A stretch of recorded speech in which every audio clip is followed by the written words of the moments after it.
Hello everyone and welcome to the code overview video. In this video I'll simply explain some of the decisions I made with TCF that makes this a little unusual for all of you.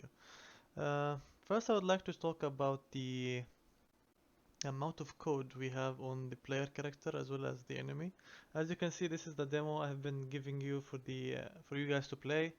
I'm just simply gonna show you what I actually have in terms of code and the amount I have added. If you take a look in here, there's barely anything to be noted from. So no variables, no functions. If you go back to the parents, you barely see anything of use to you. Like this whole thing is empty, there's barely anything.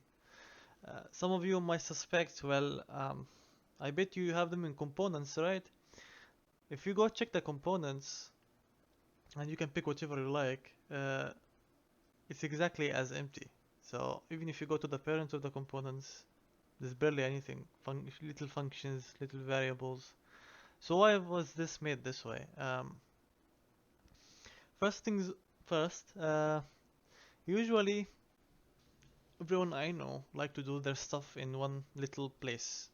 So if you're in a player character, oh, I do all my stuff in the player character. So you see this long list of functions and macros. You will also see a long list of variables and so on.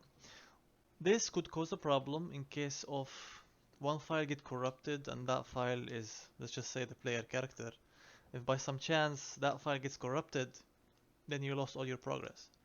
So what people usually do to fix that issue is, and to make it more organized, is to add it to components. However, even for us, components are practically empty as well. So how did TCF actually behave? TCF depended on states and abilities that I showed you in the previous videos. The states and abilities have one key feature that I really like about it. The states and abilities have all the variables you need for that particular state or ability. In that case, for example, you won't go to a combat component and you expect to find the speed, the attack speed of the attack, as well as how many attack types it can perform, and so on and so forth. You won't find that. Why? Because every ability has its own variables. Let's take an example for the leap that you guys saw on the overview. So the leap, I think it was here, yeah. So the leap here, for example, you have a starting position, the target location, how long has it been passed since it started, and so on. You won't see these variables in the combat component, for example. You will only see it with its connected ability or with its connected states. So these variables usually are not accessed outside of it, and if you do need to access it, you can.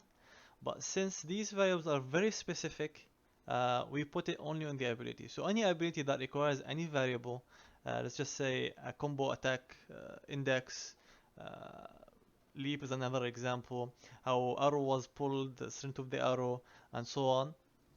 All these are in their abilities. This way, you won't be lost with a very long list of variables and functions that most of them won't be used unless it's for one little thing.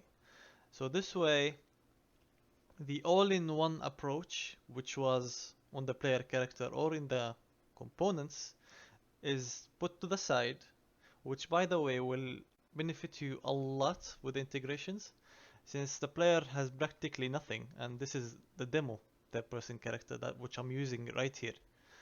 Uh, it's empty. You can add whatever you like, you can adjust whatever you like.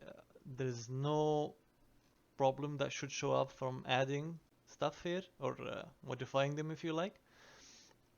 So these things are extremely empty, and that makes your integration way easier. So in terms of abilities and states, this every ability or a state like I showed you previously has its own class. So if it has its own class, you'll find it easier to find, and you'll know what variables it's using and when. This way, I eliminated all the issues that could show up with me updating the pack if needed, and you guys receiving what do you call it? Changes to your own projects just because I updated something. So as long as you do not modify anything in the plugins folder and make sure this folder is always exactly as it is, create a child and modify it. So in case I come and add something or fix something, you won't be affected. This way also integration for you is gonna be way quicker and way easier. So this is one of the perks of TCF and I just wanted to talk about it. See you in the next one.